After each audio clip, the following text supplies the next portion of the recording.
శుభకార్యాలకు పూజార్ల కోసం వెతుకుతున్నారా? పూజారీస్.com లో అతి తక్కువ ధరలకే పూజార్లను ముందే బుక్ చేసుకోండి. వెంటనే కాల్ చేయండి. ఆపాటలాధరమధీర విలోల నేత్రం ఆమోద నిర్భరితమద్భుత కాంతిపూరం ఆవిస్మితామృతమనుస్మృతి లోభనీయం ఆముద్రితాననమహో మధురం మురారే. కృష్ణుడి చిరునవ్వు చెరక్కండ మన మనసులోనే ఉండాలి. మనం మామూలుగా కోరుకుంటాం భగవంతుడి యొక్క రూపం బుద్ధిలో ఉండాలి. భగవంతుడిని మనం తలుచుకుంటూ ఉండాలి. దేవుడు మనతోటి ఉండాలి. మనం చేసే పనిలో మనకు సహాయంగా ఉండాలి. మన వెనకాల ఉండాలి. ఎన్ని రకాల ఊహలు వస్తాయండి. సాధారణంగా భగవంతుడిని చూడకుండానే, అంటే మనం కంటితో చూడలేం కదా, మనకే అలాంటి ఉద్దేశం ఉంటుంది. నాతో దేవుడు ఉంటే బాగుంటుంది. దేవుడు అంటే మనం సరిగా నడిపించే శక్తి అని మన భావన. ఈ గోపికలు ఆయన పాట, ఆయన నడక, ఆయన నవ్వు అక్కడే ఉండటంతో ఎంత మైమరిచిపోయి ఉంటారంటే, ఈ పొద్దునుంచి సాయంకాలం దాకా వీళ్ళు ఆవులు తోలుకొని తీసుకుపోయేవాళ్ళు. మొత్తం పల్లెలో ఉన్న మగవాళ్ళంతా, పెద్దవాళ్ళ దగ్గర నుంచి పిల్లవాళ్ళ వరకు అంతా గోవులు మేపుకునే పని మీదే వెళ్ళిపోయేవాళ్ళు. ఈ వెళ్ళిపోతే ఈ బలరాముడు కృష్ణుడు ఇద్దరు కొంతమంది పిల్లలు తమ ఈడు వాళ్ళతో కలిసి ఆవులు తోలుకోవడానికి వెళ్ళిపోయేవాళ్ళు. బలరాముడి మీద పెద్దగా వ్యవహారం ఏం లేదు. ఈయన పక్కన ఉండాలి, అది నియమం. అంతే తప్పిస్తే ఆయన కోసం వెయిటింగ్ లేదు. వీళ్ళంతా ఏం చేసేవాళ్ళు, పొద్దున్నుంచి ఇంకెప్పుడు వస్తాడు, సాయంత్రం ఎప్పుడవుతుంది అని ఆలోచిస్తూ ఉండేవాళ్ళు. ఎప్పుడెప్పుడు వస్తాడో, ఎప్పుడెప్పుడు మురళీరవం వినపడుతుందోనని ఆసక్తిగా చూస్తూ ఉండేవాళ్ళు. పని చేసుకోలేకపోయేవాళ్ళు. మనసంతా అక్కడే ఉండేది. ఏమైనా ఉత్పాతాలు జరుగుతున్నాయేమో, అడవిలో ఎలా ఉందో, అక్కడ ఎవరికైనా దుష్ట శిక్షణ చేస్తున్నాడేమో, ఎవరినైనా ఏం చేస్తున్నాడోనని అనుక్షణం కృష్ణుడి మీద ధ్యాసతోటే ఆ గోపకాంతలంతా ఉండేవాళ్ళు. అతన్ని తమ నుంచి వేరుగా భావించేవాళ్ళు కాదు. భర్తలు, పిల్లలు అందరూ సమస్తమైన ఉన్నవాళ్ళు, మొత్తం కుటుంబం ఉన్న వాళ్ళ ధోరణి కూడా ఇదే ధోరణి. ఇందులో చిన్న పెద్ద, యువతులు, కన్యలు, గృహిణులు తేడా లేదు. అట్లా భగవంతుడి పట్ల ఉండే వ్యామోహంతో ఇలా సతమతమైపోతూ ఉండేవాళ్ళట. ఎప్పటికైతే ఎందుకు తెల్లారుతుంది, పొద్దున్నే సూర్యుడు వస్తాడు. సూర్యుడు వచ్చిన కాసేపటికల్లా వీళ్ళంతా బయలుదేరి వెళ్ళిపోతాడు. కృష్ణుడు వెళ్ళిపోతాడు, ఈ పల్లెలో నుంచి వెళ్ళిపోతాడు. రాత్రి రాకుండానే బ్రహ్మదేవుడు చేసేస్తే బాగుంటుంది. లేదా రాత్రిని తెల్లవారనివ్వకూడదు. రాత్రి వచ్చింది, ఇక తెల్లారకూడదు. రాత్రిపూట ఏవో పాటలు పాడుకుంటారు, ఏదో ఆటలాడతారు, ఆ పాటలు సంగీతం వింటూ నిద్రపోతాం. అలాగే ఉండాలి, అదే నిద్రగా ఉండాలి. తెల్లారకూడదు. తెల్లవారిందా, సూర్యుడు వచ్చాడా, 8, 9 అయ్యిందా, అందరూ బయలుదేరి వెళ్ళిపోతారు. కృష్ణుడు వెళ్ళిపోతాడు. ఈ పగలంతా ఎలా భరించాలి? కృష్ణుడి విరహం, అతను ఇక్కడ మన దగ్గర లేడనే భావనని ఎట్లా భరించాలి అని ఎంత బాధపడేవాళ్ళు. అక్కడి నుంచి రాత్రి ఎప్పుడైపోతుందా, ఎప్పుడు వచ్చి మనం ఈ కృష్ణుడిని చూసి అతని పాట వింటామా అని వేచి ఎంతసేపు ఇక అదే ధోరణి అనమాట. ఎప్పుడు పొద్దుగూకుతుంది, గోపాలుడు ఎప్పుడు రేపల్లెకి వస్తాడు, ఎప్పుడు నా నాథుడి ముఖపద్మం నాకు ఎప్పుడు కనిపిస్తుంది, అతను ఎప్పుడు నా దగ్గరకు వస్తాడు అని ఇక ఎంతసేపు ప్రతి వాళ్ళకి అతను తన దగ్గరకు వస్తాడన్న భావనే. ఇప్పుడు ఎంతమంది గుంపు ఉంటే వీళ్ళందరి దగ్గరికి ఎలా వెళ్తున్నాడు, ఎలా నాతో ఉన్నవాడు పక్క వాళ్ళతోటి ఉంటున్నాడు అని ఆలోచించుకునే శక్తి కూడా లేదు వాళ్ళకి. అంత మైమరపు, అంత మాయలో ఉన్నారనమాట వాళ్ళు. ఇలా వేచి ఉండేవాళ్ళు. చీకటి కాస్త ఇట్లా సాయంకాలం వెలుగు తగ్గేసరికల్లా కేకలు పెడుతూ ఉండేవాళ్ళట. అదిగో సూర్యుడు పడమటి కొండకు వెళ్ళిపోతున్నాడు, సాయంకాలం అయిపోయింది, గోవుల తాలూకు గోధూళి రేగుతోంది, అంటే దుమ్ము రేగి కనపడుతుంది. గోవులన్నీ నడుస్తుంటే దూరానికి దుమ్ము రేగి కనపడుతుంది, గోధూళి రేగుతోంది. బృందావన వీధిలో నుంచి ఎద్దుల రంకెలు వినపడుతున్నాయి.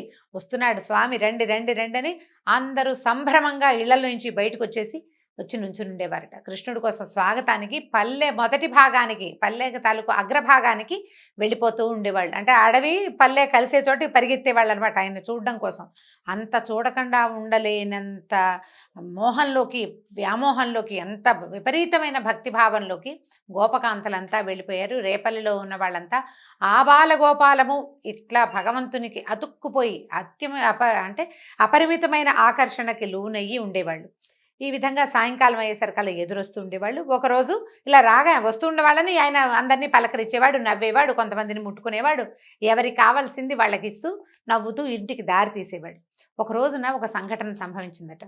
అయితే ఒక పెద్ద ఎద్దు వచ్చింది లోపలికి. అంటే ఆల్రెడీ వీళ్ళ దగ్గర ఎద్దులు ఉన్నాయి, ఆవులు, దూడలు, వాటితో పాటు ఎద్లు, కొన్ని ఆంబోతులు కూడా ఉన్నాయి. ఒక ఎద్దు ఎలా వచ్చిందంటే, ఎంత పెద్ద ఎద్దోట, అది గనక గట్టిగా రంక వేస్తే గర్భపాతం అయిపోయేంత పెద్ద శబ్దం అంటే అదురు వచ్చేస్తుంది అనమాట, గుండెలు పగిలిపోతాయి. తర్వాత అసలు అది గనక నడుస్తుంటే ఆ రేగుతున్న దుమ్ము ఆకాశాన్ని సూర్యుని కప్పేసేలాగా ఉందిట.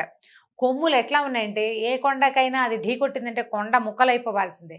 అలాంటి ఒక వృషభాసురుడు ఒకడు తోక పైకెత్తి రంకెలు వేస్తూ కాలు దువ్వుతూ కొమ్ములు చాచి అంటే పొడవడానికి సారించినట్టుగా కొమ్ముల్ని విసురుతూ లోపలికి దూసుకుంటూ వచ్చాడట, మహావేగంతో వచ్చాడు. ఈ రాగానే వృషభాసురుని చూసేసరికల్లా దూడలు బెదిరిపోయి తల్లుల దగ్గరికి పరిగెత్తినాయట. వెంటపడ్డాడు వీటి వెనకాల, అంటే ఈ గోవుల మంద వెనకాల పడ్డాడనమాట. దూడలేమో అమ్మల దగ్గరికి పరిగెత్తినాయి, ఈ దూడలు ఆవులు కలిసి ఎద్దుల్లో పరిగెత్తినాయి, ఎద్దుల్లోకి మారినాయి అనమాట. అంటే గుంపు గుంపు ఒక రెండో గుంపులోకి చేరుతోంది. అక్కడి నుంచి దూడలు ఆవులు ఎద్దులు ఏకమయ్యి గోపకులానికి పరిగెత్తుకొచ్చేసినాయి. ఆ వృషభాసురుణ్ణి చూసేసరికల్లా నిదానంగా వస్తున్న వాళ్ళంతా ఓ గుంపు దూడలు వచ్చి ఆవుల దగ్గర, ఆవులు దూడలు కలిసి ఎద్దుల్లోనూ, ఆవులు దూడలు ఎద్దులు 3 గుంపులు కలిసి గోకులంలోకి పరిగెత్తుకొచ్చేసినాయి. అయితే ఈ హడావిడికి కకావికలుగా అయిపోయారు గోపాలురంతా. దీన్ని చూసేసరికల్లా గోపనాయకుడైనటువంటి గోవిందుడు చూసుకున్నాడు భగవంతుడు ఏదో జరుగుతోంది ఇక్కడ. ఈ భయంతో పరిగెడుతుంటే ఈ విసురుగా ఒక్కసారి అంత వేగంగా వచ్చేసేసరికల్లా మగవాళ్ళు బెదిరిపోయారు.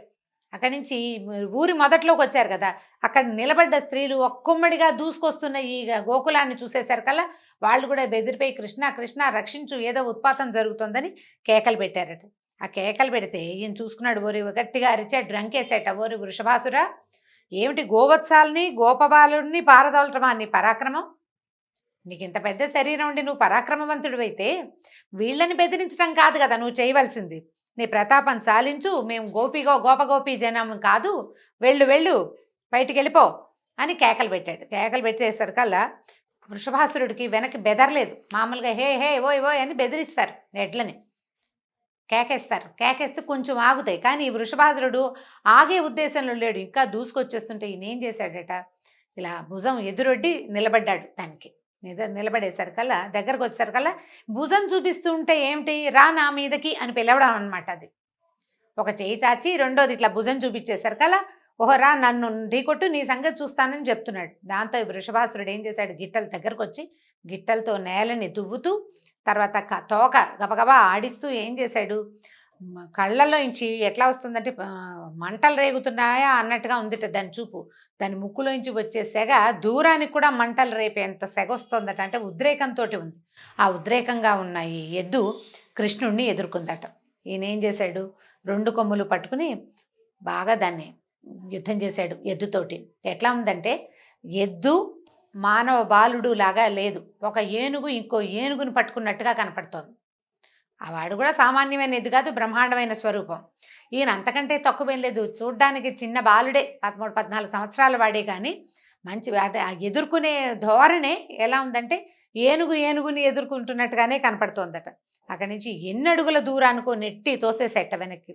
ఈ కింద పడిపోయిన వాడు సొమ్మసిల్లి ఇలా ఉండి ఒక్కసారి అమ్మో అని అనిపించింది. కింద పడంగానే అయ్య బాబోయ్ వీడేమిటో తోసేస్తున్నాడు అనుకున్నాడు. మళ్ళీ లేచాడు. రాక్షసులు అంత తొందరగా ఏమంటారు, మన పరాజయాన్ని ఒప్పుకోరండి. కింద పడిపోయినా సరే మళ్ళీ లేచి మళ్ళీ వాడి శక్తి ఉన్నంత వరకు, ఇంతకుముందు బకాసురుడి సంగతి కూడా మనం అలాగే విన్నాం, మళ్ళీ వస్తాడనమాట వాడు. ఈ పడిన వాడు ఏం చేశాడు, ఇంకా వేగంగా వచ్చేసరికల్లా ఈసారి ఏం చేశాడు, 2 కొమ్ములు పట్టుకుని దాన్ని నేల మీదకి లాగేశాడట. ఎద్దుని లాగేసి కాలు వేసి దాన్ని గట్టిగా పట్టుకున్నాడు. పట్టుకునేసరికల్లా ఈ పైనుంచి దేవతలు చూస్తున్నారు, అమ్మో ఏదో చేస్తున్నాడు అని చూస్తున్నారనమాట. పైనుంచి స్పెక్టేటర్షిప్ చాలా ఉంది ఇక్కడ, వాళ్ళంతమంది చూస్తున్నారు. కింద నుంచిన వాళ్ళు ఆవులు దూడలు ఎడ్లు కాకుండా గోపబాలురు గోపీజనము అని ఇంతమందితో పాటు ఆకాశంలో దేవతలు కూడా ఉత్సాహంగా చూస్తుండగా ఏం చేశాడు, ఈ మీద కాలేసి కొమ్ములు పట్టుకున్నవాడు ఎడం చేతితోటి దాన్ని కొమ్ము ఒకదాన్ని లాగేశాడట. లాగేసి ఆ కొమ్ముతోటే దాన్ని కొట్టాడు విపరీతంగా. కొమ్ములు కూడా చాలా పెద్దవి. కొట్టేసరికల్లా ఒక 5-10 నిమిషాలు గింజుకున్న తర్వాత ఇంకా ఏమీ చేయలేక ప్రాణాలు వదిలిపెట్టేశాడట వృషభాసురుడు. అందరూ ఓహో అన్నారు, శభాష్ అన్నారు, బాగా చేసావన్నారు, జై జై ధ్వానాలు చేశారు. హర్షాతిరేకంతో ఉప్పొంగిపోయారు. గోపాంగనులు చాలా సంతోషించారు. బలరాముడు గోవిందుడు ఇద్దరు, కృష్ణుడు ఇద్దరు చప్పట్లు జరుస్తూ నవ్వుతూ ఇంటికి వెళ్ళిపోయారట. అయితే ఇలా నడుస్తూ ఉంది గోకులంలో. వాళ్ళందరూ సంతోషంలో మునిగి తేలుతూ భగవద్భక్తిలో ఉర్రూతలూగుతూ ఆనందంగా నడుస్తూ ఉండగా వీరి ఆనందానికి భగ్నం కలిగించే కార్యక్రమం మొదలైందట. ఎలా చూడండి. ఒకనాడు మహానుభావుడైన నారదుడు కంసుడి దగ్గరకు వచ్చి, నువ్వు ఒక పిల్లని కొట్టావు, అది కాస్త పోయి ఆకాశంలో నుంచి చెప్పింది, నాతోటే ఉన్నవాడు ఒకడు నిన్ను, నాతోటే పుట్టినవాడు నిన్ను సంహరిస్తాడు అని. ఆ అమ్మాయి యశోద యొక్క కన్న కూతురు, శ్రీకృష్ణుడే దేవకీ గర్భ సంభూతుడు. అయితే బలరాముడు రోహిణి కొడుకు. ఆ రామకృష్ణులు ఇద్దరూ నందుని మందలో ఉన్నారు అని చెప్పాడు. ఎంత బాగా చెప్పేశాడు చూడండి. 4 అంటే 4 వాక్యాల్లో నువ్వు చంపుతానని విసిరిన పాప ఏమో యశోద కూతురు. అక్కడ నందుడి దగ్గర ఉన్న వాళ్ళలో ఉన్నటువంటి పిల్లల్లో ఒక పిల్లవాడేమో రుక్మిణి సంతానము, రెండో వాడు దేవకీ గర్భ సంజాతుడు, అష్టమ గర్భ సంజాతుడైన శ్రీకృష్ణుడు. ఈ నందుని యొక్క మందలో అంటే ఆ గుంపులో అక్కడున్న చాలామంది గోపబాలుడితోటి, గోవులతోటి, గోవత్సాలతోటి కలిసిపోయి అక్కడ దాక్కున్నారు, వాళ్ళిద్దరూ అక్కడ ఉన్నారు అని చెప్పేసరికల్లా కంపించిపోయాడట. ఆగ్రహము ఆవేశము పట్టలేకపోయాడు కంసుడు.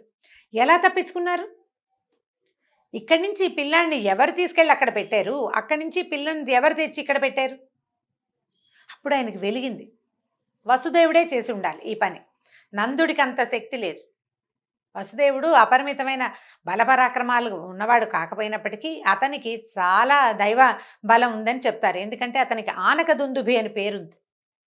నాతో మెతగ్గా ఉంటూనే ప్రతి పిల్లాన్ని నీకు అప్పచెప్తానని నాకు చెప్తూనే పిల్లల్ని దాటించేశాడు. తనది కాని పిల్లని తెచ్చి తన పక్కన పడుకోబెట్టుకున్నాడు. ఈ మాట అర్థమైంది. అప్పుడు చూడండి ఏమనుకుంటున్నాడు. బడుగు వసుదేవుడు కొడుకుల్ని నందవ్రజంలో జాగ్రత్తగా భద్రంగా దాచిపెట్టి మంచి మాటలతో నన్ను వంచాడు. ఈ మోసగాన్ని పట్టి పరమార్చాల్సిందేనని పరిగెత్తుకుంటూ ఏం చేశాడట, ఖడ్గం చేతబూని వసుదేవుణ్ణి చంపపోయాడట. చంపపోయేసరికి నారదుడు అన్నాడు, వసుదేవుణ్ణి చంపద్దు, ఇది నువ్వు చేయాల్సిన పని కాదు. నిన్ను చంపడానికి సిద్ధంగా ఉన్నవాడు ఒకడు పెరుగుతుంటే ముందు ఇతన్ని వధించడం వల్ల ప్రయోజనం ఉంది. ఇన్నాళ్ళు ఊరుకున్నావు, ఇప్పుడు వసుదేవుని సంహరిస్తే ఏమవుతుంది? ఇది కాదు కదా చేయవలసింది. చేయవలసిందేమిటి? ఎవడైతే నీ మరణానికి కారకుడని ఆకాశవాణి చెప్పిందో వాణ్ణి పట్టి పల్లార్చాలి.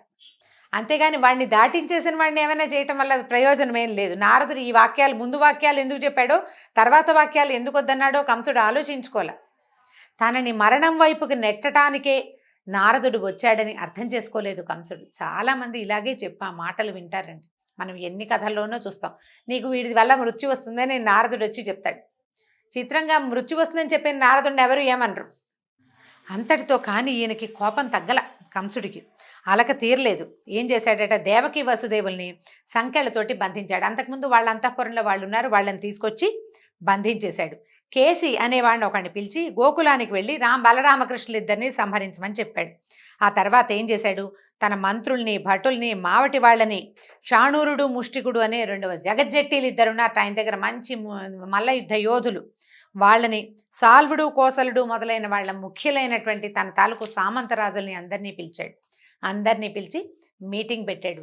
ఏ మీటింగ్లో ఏమి ఆలోచించాడు, ఏ రిజల్యూషన్ కంసుడు తీసుకున్నాడో వచ్చే భాగంలో తెలుసుకుందాం. నమస్కారం.